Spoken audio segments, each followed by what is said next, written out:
The new year coming, a lot of people are gonna start having conversations about resolutions, like they do every year. And I thought I would pass along a hack as like a ex-girl boss, neurospicy. When I say neurospicy, I'm thinking AUDHDs, which means I need structure and chaos, and I'm always chasing one or the other. But I don't do resolutions. I feel like I get really like bogged in and feeling trapped in the resolutions.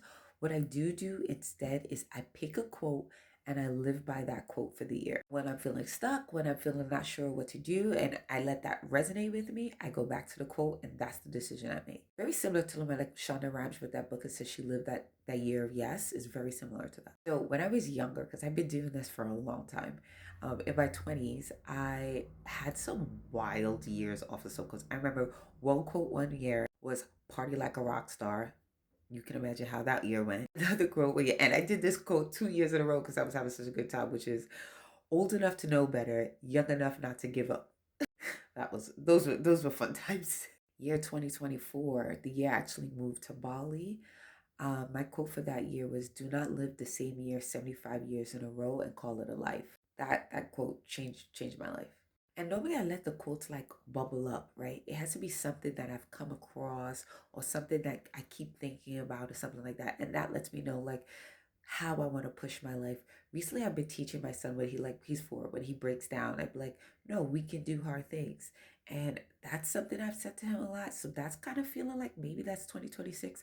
However, I am in like my soft girl, anti-girl boss era. And I don't really like the idea of doing hard things. So even though that sounds cool, I don't necessarily know if I want to build my life around that for the next year. Like I normally keep like a whole thing of quotes, and if maybe some of these might inspire you too, right? Like so I'm really thinking about the ones that I want to create, but like sometimes I get them from like TV shows. This one was really good and it was a conversation between two people. You want better for you, you want more different, go get it.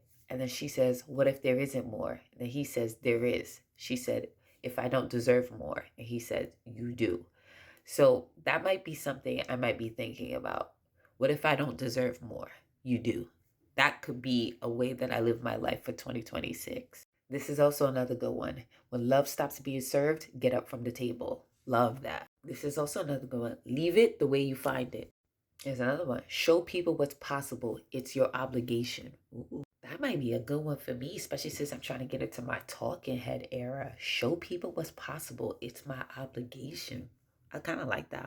This is a good one. You can be happy, but you may have to be sad first. Ooh. Ooh. And here's a good one from Olivia Pope. You want me? Earn me. Ooh. That might be it. That might be the one.